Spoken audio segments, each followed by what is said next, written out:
یا مدہ کسے کہتے ہیں؟ ہم لوگوں نے پڑھا ہے کہ یا ساکن سے پہلے زیر آ جائے تو یا مدہ ہوتا ہے۔ تو سب سے پہلے ہمیں سمجھنا ہے کہ یا ساکن کسے کہتے ہیں۔ تو میں آپ لوگوں کو تفصیل سے سمجھا رہی ہوں۔ یہ جو آپ دیکھ لیں ہیں نا سمبل، یہ جو نشان بنا ہوا ہے نا، اسے کہتے ہیں سکون۔ کیا کہتے ہیں؟ سکون۔ یہ جو سکون ہے یہ عربی میں کہا جاتا ہے اور اردو میں اس کو کہتے ہیں جزم۔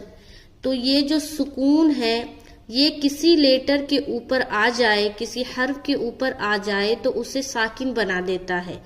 مثال کے طور پر اگر یہ سکون یا کے اوپر آ گیا تو یہ یا ساکن بن گیا۔ یہ سکون نون کے اوپر آ جائے تو نون ساکن بن جاتا ہے۔